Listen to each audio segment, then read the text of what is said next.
Agama sejatinya menghadirkan wajah perdamaian saja. Agama yang adalah curahan kasih dari Yang Maha Kuasa, menghadirkan sebuah sejahtera, sebuah kebahagiaan, sebuah kenyamanan, baik dalam hidup pribadi maupun dalam hidup bersama. Karena itu, pesan agama-agama adalah pesan perdamaian, bukan pesan perselisihan, apalagi pesan yang kemudian menegasikan, meminggirkan yang berbeda.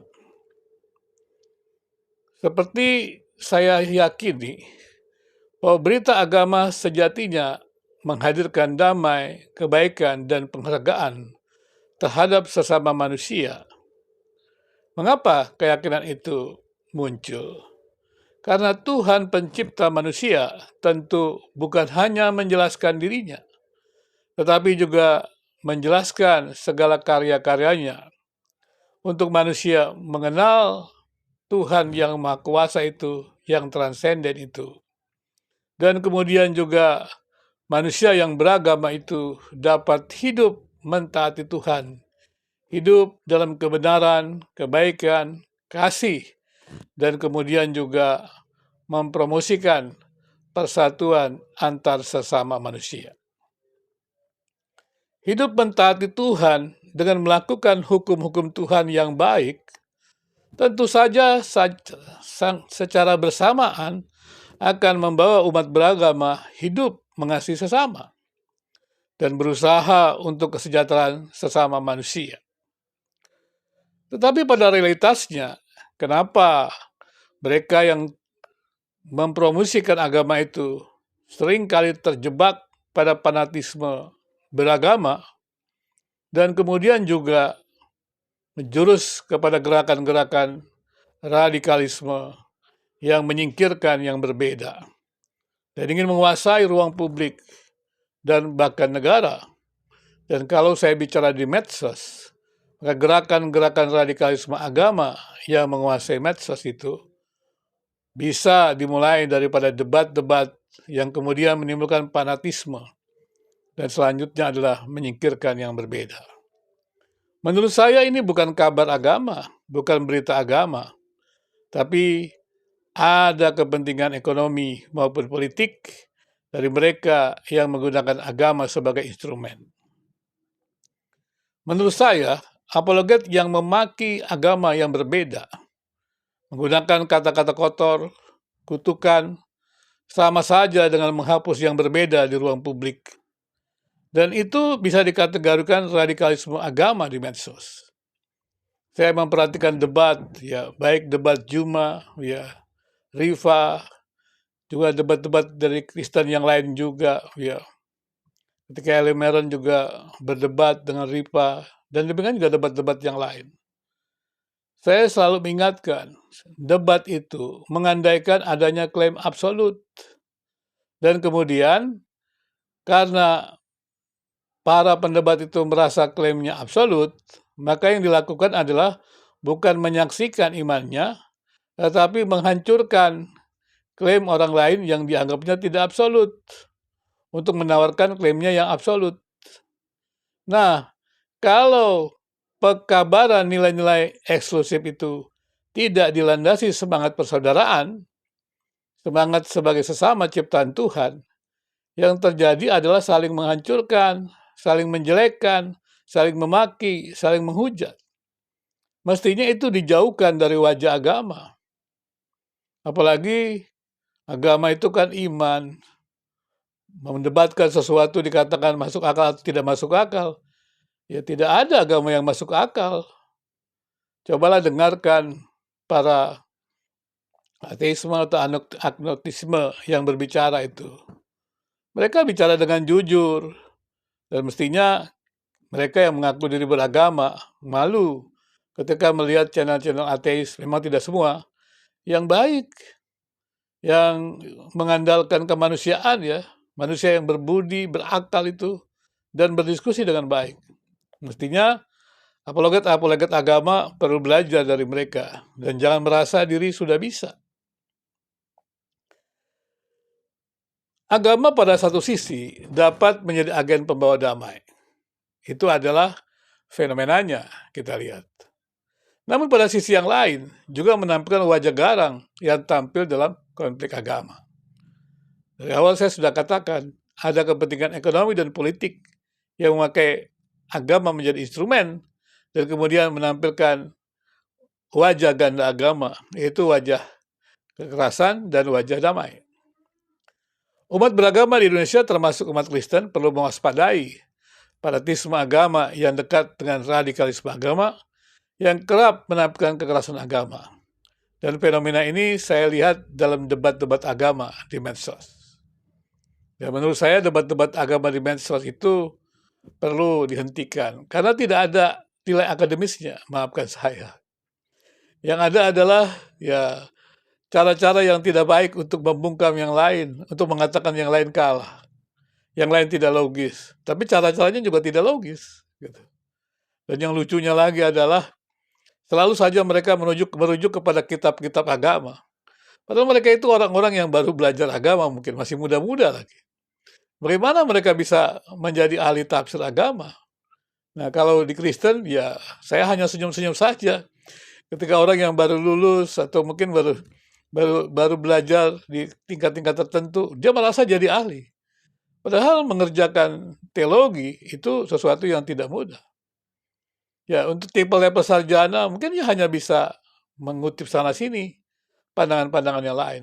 Apalagi ketika kita melihat hermeneutik masa kini yang begitu luar biasa. Saya tidak yakin banyak tamatan-tamatan sekolah teologi pun bisa menguasainya. Baik itu sarjana, magister, bahkan doktor sekalipun. Karena itu membutuhkan sebuah usaha yang serius untuk belajar sungguh-sungguh. Ya. Tidak gampang, apalagi mempelajari dominasi-dominasi yang berbeda. Dan mereka tidak pernah berkeliling meneliti kepada dominasi yang berbeda. Bagaimana bisa mungkin? Dan kemudian memaki salah, ini salah. Saya pikir ini sesuatu yang jelas tidak akademis. Mengatakan salah tanpa penelitian yang mendalam. Tapi kalau sudah melakukan penelitian yang mendalam, ngapain perlu salah atau tidak salahkan? Jelaskan saja hasil penelitiannya. Ya. Jadi bukan maki-memaki. Radikalisme agama tidak identik memang dengan terorisme. Namun upaya preventif, jadi ya kalau kita lihat medsos kemudian menyerang, mengancam, itu kan usaha-usaha teror ya, seperti itu. Kemudian ini kan sebenarnya tidak perlu dilanjuti. Kalau sudah tahu debat-debat agama itu menunjukkan itu tidak perlu dilanjuti. Tapi mesti juga memang kalau terjadi penyimpangan-penyimpangan yang demikian, cara-cara yang demikian kan ada hukumnya, ada undang-undangnya. Seperti itu. Saya selalu katakan orang jahat jangan dibalas jahat. Orang jahat itu diserahkan ke bagian hukum, kepolisian, pengadilan untuk dikembalikan menjadi baik. Seperti itu. Kalau kita juga jahat dibalas jahat, saling balas, maka pembalasannya lebih jahat. Maka nantinya dialog-dialog agama itu bukan dialog agama lagi. Maafkan saya, jadi dialog peperangan iblis kali ya. Ya. Atau peperangan para pengikut iblis kali, yang jahat dibalas jahat gitu. Lebih kejam lagi. Tapi dialog agama tidak boleh begitu. Dialog agama selalu memuliakan Sang Pencipta, memuliakan sesama manusia. Jadi kalau debat-debat agama itu sudah masuk kepada kelampaknya terjebak dengan radikalisme, ya kemudian bisa saling menghancurkan, membuat teror, maka sebaiknya dihentikan saja. Kalau dalam teori politik ya, radikalisme itu kan mengacu pada individu atau gerakan yang memperjuangkan perubahan sosial atau sistem politik secara menyeluruh. Nah ini dia kan. Kalau dia mau menguasai medsos secara menyeluruh ruang publik, ya ini juga sebenarnya radikalisme ini. Radikalisme ini tentunya harus kita hindari. Karena itu ada usaha untuk bisa deradikalisasi. Radikalisasi agama ini muncul di tanggung politik secara global sebenarnya. Kekerasan atas nama agama seringkali muncul dari perbedaan dalam memahami kitab suci dan agama itu sendiri. Nah ini yang sering terjadi dalam debat-debat agama. Jadi ya mereka mengklaim mereka paham kitab suci, padahal pemahaman kitab suci salah gitu. Dan tidak boleh dipersalahkan. Nah terjadilah ya saling menyerang gitu kan, bahkan saling memaki. Gerakan-gerakan ini tampaknya hadir dalam dunia medsos. Nah, saya katakan tadi kan, menurut saya, debat-debat agama yang sudah masuk kepada, usaha-usaha untuk menghancurkan yang lain, memaki yang lain, ya, itu tidak tepat gitu. Jadi perkembangan sebuah agama secara bangsaan menindas agama lain, itu tidak tepat. Tidak boleh demikian, dan itu terjadi di medsos. Dan ini kita tahu bahwa ini ada kepentingan ekonomi politik, ya, dan ini pengaruhnya sangat kuat. Apalagi ekonomi, jelas sekali ya. Karena berita-berita tentang agama itu di medsos yang menurut saya amati itu sangat banyak peminatnya. Jadi orang yang tidak tahu apapun dia senang untuk membuat berita-berita agama. Saya lihat beberapa orang ini memang sengaja menciptakan menciptakan isu-isu yang menimbulkan hebohkan sehingga dia bisa menjadi konten kreator yang tersohor. Dia mengorbankan kebenaran. Dia tahu dia tidak tahu kebenaran. Dan cara-cara dia mengambilkan, mungkin sekolahnya pasti tidak beres. Lihat aja dari cara berbicaranya yang serampangan, yang tidak memiliki landasan ilmiah. Debat-debat agamanya itu bukan membuat orang menjadi cerdas. Saling membodoh-bodohi bagaimana saling cerdas. Klaim-klaimnya juga klaim-klaim yang sebenarnya juga menyerang. Cara-cara berdebatnya juga begitu. Mendominasi. Bukan saling belajar. Dan dia merasa sudah punya klaim absolut seperti itu. Karena memang sebenarnya dia takut klaim-klaimnya diserang. Jadi dia berusaha untuk menyerang, menyebar isu. Dan menurut saya salah satunya adalah yang isu tentang Alkitab itu. Ya, tentang Alkitab kesalahan itu coba aja dipakai AI segala macam. Itu isu-isu yang sebenarnya sengaja diciptakan untuk membuat ya berita agama itu ramai, view-nya lama, biar tersohor. Tapi menurut saya mereka yang berbuat begitu sudah diketahui oleh banyak orang-orang di teologi. Protestan sudah tahu orang-orang itu. Jadi sebagai saya seorang dosen, ya sudah tahu. Malah saya bilang, ya lebih baik mereka diam saja lah. Daripada terus mempromosikan seperti itu, nanti kan akan rugi sendiri gitu. Masa orang tidak tahu tentang tipuan-tipuan seperti itu? Apalagi mereka-mereka yang berada dalam pendidikan tinggi teologi misalnya, untuk yang protestannya. Pasti tahu lah. Kemampuan-kemampuan kita tahu. Apalagi orang-orang yang memang sudah mencapai gelar doktor doktor dalam bidang penelitian segala macam. Tahu, kita kan tahu orang-orangnya siapa. Kemampuan-kemampuannya siapa. Dosen-dosen itu siapa? Biasanya mereka bukan dosen-dosen yang bagus. Ya, karena memang tidak ada tempat kalau dosen-dosen yang buruk itu. Dan mereka akan bertarung menjadi dosen-dosen yang baik. Nah, medsos ini seringkali memberi kesempatan kepada hal demikian. Dan kemudian masyarakat juga senang dengan isu-isu seperti itu. Mungkin dengan kesumpekan yang ada. Ya, memang kita masih membutuhkan waktu yang cukup lama ya untuk bisa melihat itu. Tapi sebentar lagi semua akan terbukti. Coba aja dengan kemajuan AI ini. Isu-isu itu kan tinggal diklik aja di AI. Kadang-kadang saya katakan, Pak bisa kenapa? Itu YP misalnya tentang Alkitabnya kok nggak dibantah? Ya diklik aja di AI. Nggak ada banyak pengaruhnya juga. Dia hanya menyebarkan isu aja seperti itu. Yang apa yang dibahas lagi pula bagaimana bisa ya seorang YP yang baru belajar teologi dan bukan orang biblika dengan menggunakan buzzer-buzzernya menjelaskan tentang kebahayaan Kristen. Bahayanya di mana? Bahayanya adalah dia tidak paham Alkitab, tapi dia menyebarkan isu dia paham. Itu bahaya untuk dirinya sendiri. Kemudian untuk orang-orang lain yang tidak mau belajar dengan serius. Yang kemudian yang mau menjadi basarnya. Kalau dia belajar ya pasti mudah sekali. Saya selalu katakan saya sudah ajarkan berkali-kali. Mana klaimnya, mana datanya, mana penelitian-penelitian orang lain yang sejenis, mana pandangan-pandangan pakarnya. Enggak ada.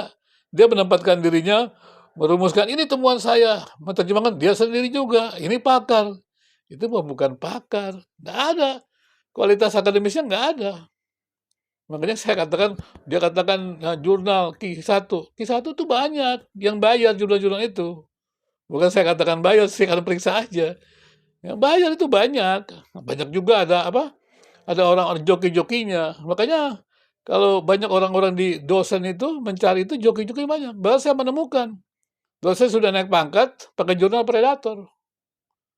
Nah itu terjadi dan itu bukan hanya di pendidikan agama, pendidikan yang lain. Makanya saya heran sampai pendidikan agama seperti itu. Nah, kalau pendidikan agama seperti itu, medsos juga ada isu-isu agama seperti itu, ya wajarlah teman-teman agnostik heran, untuk apa ya beragama dengan cara begitu? Menjadi bodoh, menjadi menipu diri sendiri ya. Saya tidak katakan, saya tidak memaki orang lain ya. Itu kan apa maksudnya pikiran mereka begitu. Masa sih kita bicara tentang kebenaran, tapi hidup kita tidak benar. Cara-cara menipu gitu. Hanya untuk mendapatkan ya uang dengan cara-cara gampang gitu. Saya banyak melihat itu. Ya memang di medsos ini orang bicara buat sensasi segala macam, cara-cara gampang. Tapi kan ketahuan kemampuannya gitu.